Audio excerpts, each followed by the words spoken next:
Well, a remarkable 2 fights. The first fight, obviously different to the second fight, a fight where we needed to stay calm, fight with no emotion, follow the game plan. I thought Conor Benn was just sensational tonight, a mature performance, and just a massive victory, stepping up 2 divisions, fighting a middleweight, and I guess becoming the first Ben to beat a Eubank night. Sorry, mate. Thank you, mate. And now we move on to do what he hasn't done yet, which you did, which was to win a world title. But before I open to the floor, I just want to say how proud we all are of Conor Benn. It was probably only a year ago, honestly, where you talk about on the floor, this guy was completely finished, mentally, emotionally, financially, and he never stopped fighting. He never stopped training, and he never stopped fighting. And I think, I said earlier in the ring, this event, sponsored by Movember, which is a charity designed to aid men's mental health. We talk about suicide rates and stuff like that. If people knew how down he was and how much trouble he was in all those parts of his life, he should be a true role model, an inspiration to those people to show there's always a way out. He always kept the faith, and he never stopped working, and he kept on believing. And there were times when people said, just jack it in, Con, he said, no, I'm not giving up, I'm not going to stop fighting for my name. And he did that out of the ring, and tonight was a culmination of all the hard work of a young man that we saw make his professional debut at the O2, who was all over the place. A guy that honestly I didn't believe would win an area title. He's just filled Tottenham Hotspur Stadium twice. He's secured his family and his children's financial legacy forever, and now we're going to move on and make a true legacy in the sport to win a world title. So I wanted to say, we're very proud of Conor Benn and everything he's done. He's an inspiration to people to show you there's always a way back. So well done, Conor Benn.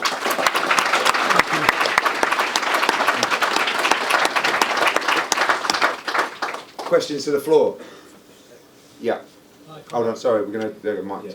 Congratulations, Conor. Did you anticipate, given what happened in the first fight, the second fight being quite so straightforward for you, you dominating in that fashion? I think for me it was a matter of, when I said I beat myself that night, I really did feel like I beat myself. It wasn't a strategy, it wasn't the game plan. My head wasn't in the right place to fight. It says a strong mind can carry a weak body, but a strong body can't carry a weak mind. And I looked strong, I looked very strong, but I was still broken. I had to fight for many reasons, for financial reasons, to be active, to give the public the fight. The public wouldn't have accepted any other fight, so I felt like I owed it to the public to have that fight. But was I ready? No, I can't say I was. But ultimately, I've gone in there and stayed disciplined and showed that I can box the bigger man without getting drawn into a fight, which is what he tried to do, and which we very easily could have done. When I hurt him in the first or the second and I threw a haymaker, it very easily could have gone that way, but I just had to keep my emotions at bay and stay disciplined in there. You spoke in the build-up about this being your last fight at 160 and welterweight being the target, but given how heavy you came in and how well you handled it, do you think there might be maybe a fight at 54 before, or will you go straight to welterweight now? I think for me winning the WBC world title is heavy on my heart, heavy on my mind. Getting that WBC world title was the belt my dad won. It was the belt I would love to win. It's my dream. So for me to be one up on my dad with the Eubank Jnr rivalry and also win the WBC world title, it'll be some moment for me. Just one last one. I wondered how you felt in the ring looking at 50 Cent turning up. Did anyone tell you that was happening? No, but what's 50 Cent going to do?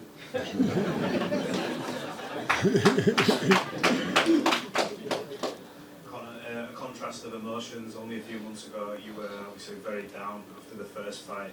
You've been through a hell of a lot. Does tonight almost feel like light at the end of the tunnel when you just walk through that door and it's all worked out? I feel like I'm going to go home and cry. I feel like I'm going to go home and cry, yeah, because it's just, oh man, it's been hard. Facing my first loss, coming back from adversity. It's things you got to do. As a man, but you just have to keep fighting. Staying in shape, staying in the gym, turning up when you really don't want to turn up. Facing your own demons every single day. That's the hardest fight, really. You have to live in your head every single day. You know, getting in the ring for 36 minutes is no problem. After the first fight, obviously in the first one you used a lot of emotion. How did you manage to channel that the rematch? Because tonight you were very composed, you didn't smother your work, you used the jab effectively. How did you manage to switch back and almost take that emotion out of it to make sure you won? It's the chip on my shoulder. People saying, "Oh, you can't box, you can't do this." It was like, "All right, cool, we'll watch then." Because ultimately, you say I can't do it. That's because you can't do it. I can do it because I'm set my mind to do it, and that was my fuel. I wake up in the morning and go, "Oh, what? People think I can't box? Or people think I can't act boxing for 12 rounds? Watch me." And that was my fuel. Everyone has their chip on their shoulder that gets them going and gets them out of bed. That was mine for the camp. Conor, radio right here down the front. Last time we sat here, you were gutted because you couldn't get the knockout. You said it was just out of your reach. Tonight, the same. You got closer tonight, but is it still going to haunt you, even in victory, that you couldn't quite get the knockout finished? I did say early on in the week there was going to be a systematic beatdown, and that's what I've done. Eubank said in the first round he knew he had made a mistake tonight. At what point in the fight did you know that he had made a mistake and this was going to be your night? When I hit him with that right hand, that's when I knew I don't think he recovered.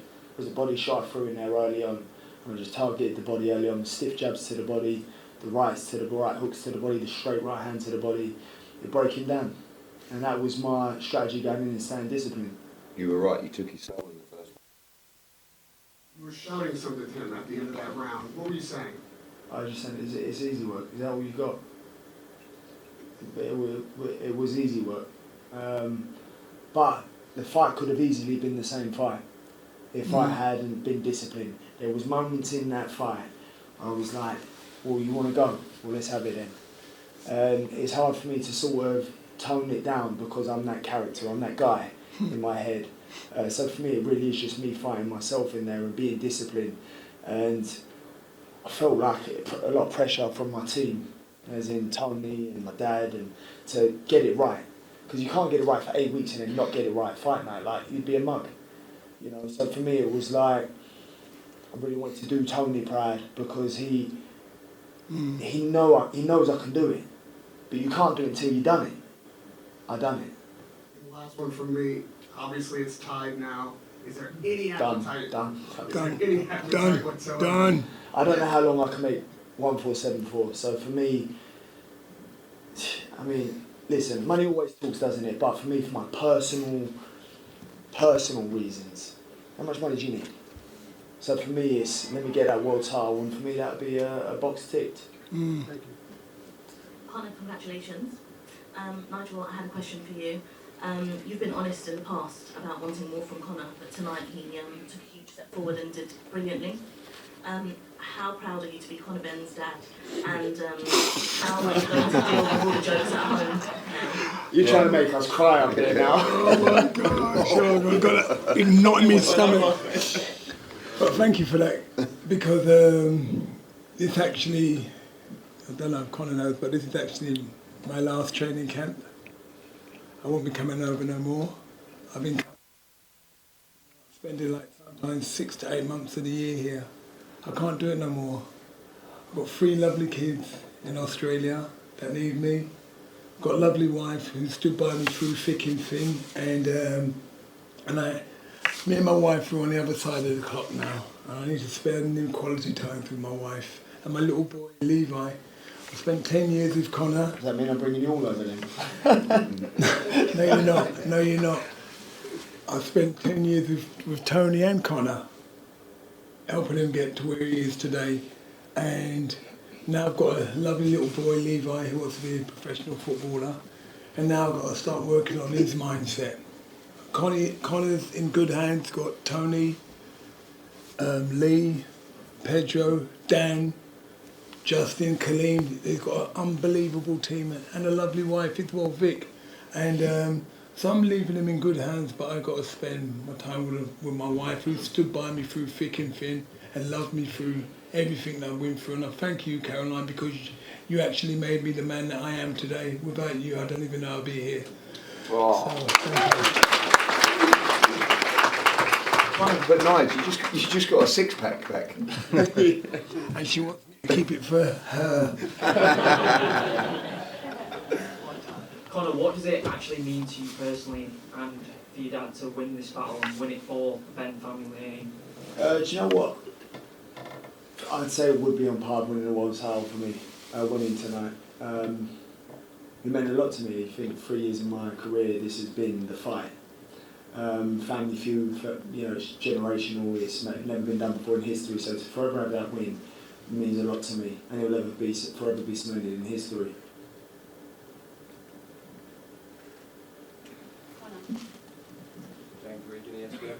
Oh.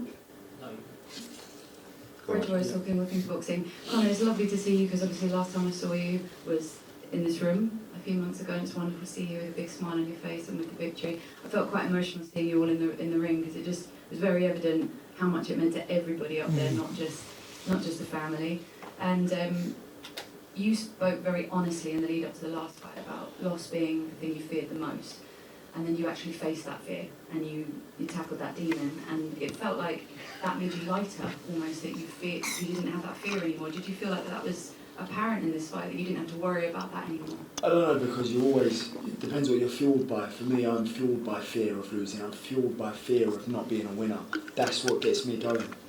Some people say, well, why don't you just love winning? Well, I do love winning, but also fear losing more. And for me, I couldn't lose to the same man twice. Because then you sort of avenge that loss. It's, did I really lose or did I learn? For me, it was a massive learning curve. Right. It was my first stadium show, first fight at 160, first fight back in the UK. There was just so much going on, whereas now it's calm Conor is a better Conor. And it was a beautiful display of boxing, well done. Thank It you. was brilliant. And I'm really glad that I got to be a part of another night of history. Thank you. Conor, we've just seen a clip of you walking into the change room there. In contrast to April, and also, as Eddie mentioned, what you've been through and how low you were, and people around you saying you should give it away and all of that, to be able to give those people that moment in that changing room, what does that mean to you? There's a lot of people in the changing room that were there for me during them times, gave me words of advice, helped carry me through, because ultimately I couldn't do it alone. I wasn't strong enough to do it alone.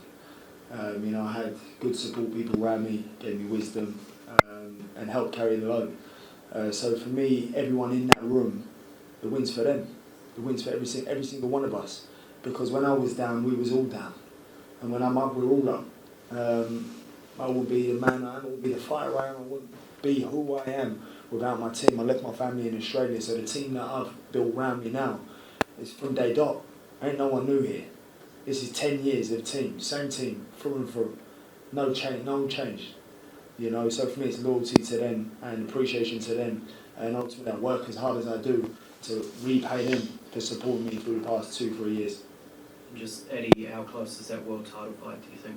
It's there. I mean, he's, of course, I know heavyweights sometimes are a different kettle of fish, but as far as I'm concerned, Conor Benn's right up there with the biggest star, not just in British boxing, but in world boxing. He's just filled a stadium twice. The story's incredible.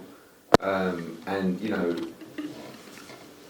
the emergence of him, we know the story, coming out of his father's name, and that's the difficult thing to do. And what is remarkable about him and Chris Eubank Jr., to be fair, they're both really tough kids, and boxing is not generally for people that come from that background, but it is when it means something to you, and you've got a passion for it, and you love it, and it's built within you, and that's with Conor. So the future is so exciting. Now we'll go and do the science with Dan and Conor to do it effectively, to get down to that weight, because it's not just making that weight, he's performing at that weight to the best of his ability. But he's going to walk in and people were calling him out after the Chris Eubank loss. Now he's won. I mean, like, with all due respect to Haney, Norman, Rolly Romero, Lewis Crocco, we represent. This is the star of the 147-pound division. This is the money of the division. That's why everyone's calling him out. So we're going to be just fine. But Conor's right. I didn't agree with all of what he said, because he kind of said, I've got the money now and that's not as important. sure come Monday that'll be a different conversation. Well, But the reality, of course it was. Yeah, I was actually thinking, wow, this sounds good, but then I thought, don't be silly. But the reality is he is right now. You can't. People talk the legacy's World Championships. It is. That was legacy tonight. That was legacy in April. Those scenes. I mean, those drummers up there to Phil Collins, and even Eubank coming out to 50. Where do you see stuff like that? It was unbelievable. But I know that every time he trains in his gym at home, he's got that WBC belt that his dad won up on the wall, and he's looking at that every day and says, I'm going to get one of them. The Barrios fight's there, the Crocker fight's there, the Haney-Norman fight's there, but like I said, we're in such a wonderful position. We've got a big fan base, we've got a wonderful, broadcaster behind us, and like he said, and I want to just say one thing as well. This team of people, you see a lot of them, they're all wearing blue tracksuits in here. Every one of you, what a job, what commitment. Tony Sims, the job that he has done to bring Conor Benn through. You never see Tony going out, doing all these interviews, building his own social media. He's he's not even an underrated trainer, because everybody in boxing knows what a great trainer is. But honestly, you've worked so hard. Do you know what though? Like, a lot of trainers get fires, they come on through the GB setup, or they're well established as an amateur. Tony's taken me from a raw novice. Like, from a guy... You were rawer than raw. I was terrible. I was terrible. Say that. If I told any of you lot we'd be sitting here in this room today, back then you lot would think I'm mad. Every single one of you. So that's credit to Tony as a trainer. He's shaped me and moulded me into the fighter I am now. And not only the fighter I am now, but the mindset I have and the work ethic we put in. He's been like my second dad here. I've left my family in Australia and come here, and when there's a shoulder to lean on, it's Tony. Through and through the worst of it together. And now we're sitting here through hard work and perseverance and diligence to make sure that even through the bad times, we see it through together. Because it was a bad time for me and Tony here today. Thank you. And also, I think Tony would agree, when you busted your jaw and you were out for ages, you never left the gym. You were always in the gym, even with a broken jaw, working, obviously not sparring. You never stopped working. And also, just a shout out to Dan Lawrence or Pedro, also an unbelievable addition to the team. Lee Emptage, you've been unbelievable. You are literally, you do not leave his side. Unbelievable. And even through the tough times, you were suffering, and I'm sure you were trying to get paid as well, but never really happened for you. We had to wait a long time, but you stuck in there through and through. And two other people as well, I just want to say Everlast. I think there's a couple of people in here today. When the chips were down and it would have been very easy for them to walk away, they stayed. And as I said to Michael Murray tonight, thank you, that'll always be remembered, and we look forward to the new contract negotiation as well. That was a joke, a little bit of a joke. And also DAZN, who, when it was easy to turn you back, like everybody else, and go, no, let him get on with his appeal and then we'll deal with it later. They went, no, we're going to back him, and they won tonight as well. So thank you to those people. Yeah, okay. Nigel, I spoke to you after the first fight.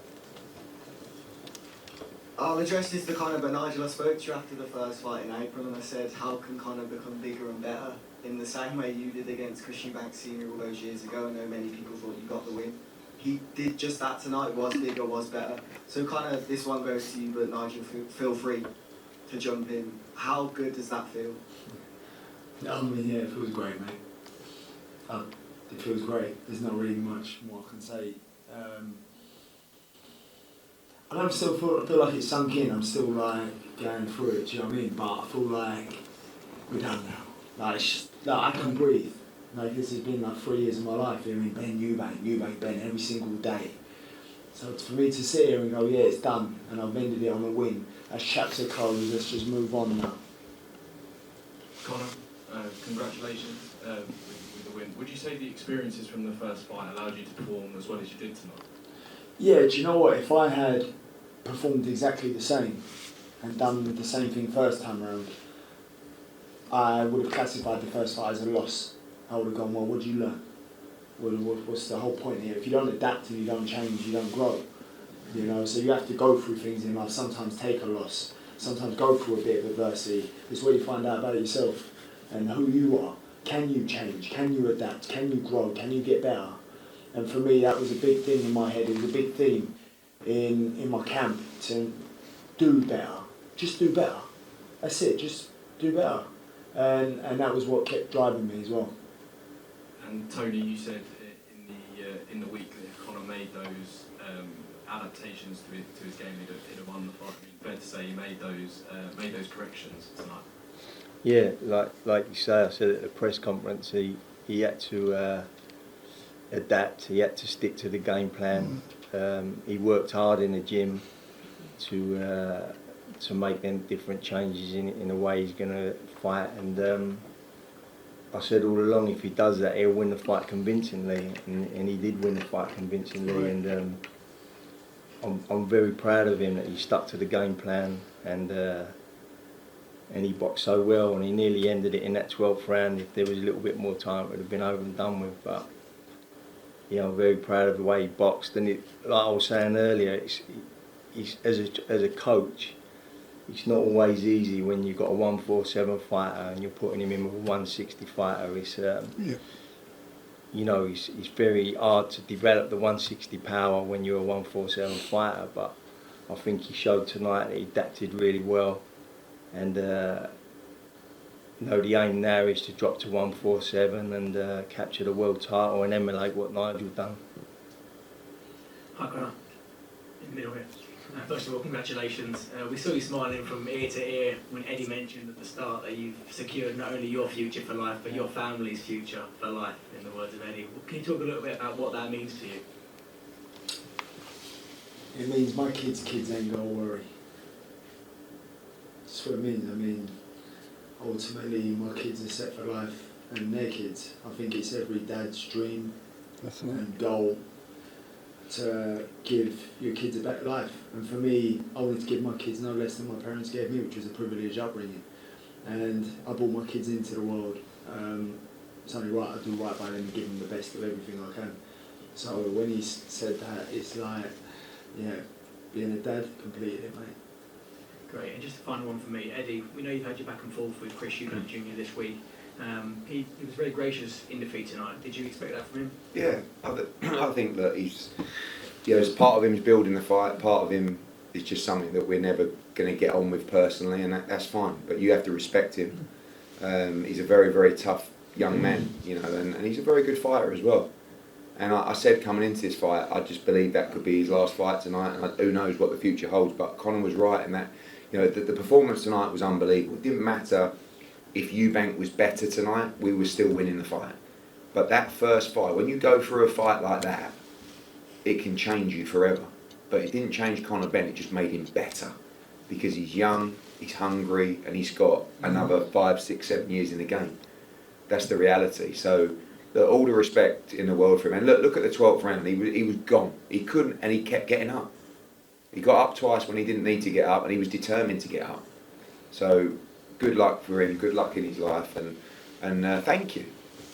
Thank you, and thank to Senior. We don't have to get on, but look at what they've given us. I mean, not just what they gave us tonight, but what they gave us in April and what they gave us over the last 3 decades. And Nige, we nearly saw the 5th one tonight in the ring before the first bell. Yeah, because he tried to suck all the oxygen out of the room, mate. And I'll be honest with you, at the press conference, I'm going to say it now, when I was at the weigh-in, and we had a face-off, and he's dancing because he loves the limelight. He don't care about his son, he just loves the limelight. And he's dancing. He come right next to me, and I thought, let me just shake your hand. And I pulled him into a hug, and he put his hand like that up to me. I actually felt like.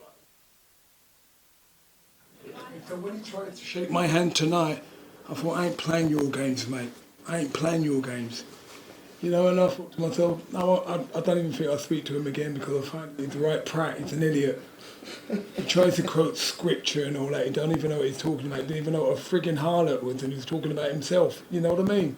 So I just can't get him. Everything, when you have them two around you, everything's just so negative. And back in the day, we never talked disrespectful about our promoters that put in money in our banks, giving us a good life. We never done that with, like, you know, Frank Warren or Mickey Duff or whatever. We never slagged them off. But the way they used to talk about Eddie, how disrespectful is he? Both of them. And then Eubank's always talking about, oh look, we're struggling at the way, or, you know, he's going to kill my son. Mate, he's been a middleweight for how many years? Been an IBO champion? But as soon as he fights the welterweight, oh, we have problems. It's always bloody moaning. Always. I'm telling you what, I'm sick to death of them, telling the truth. Right, And I'm glad it's over now. I'm glad it's over, that we don't have to hear about them anymore. Thank you.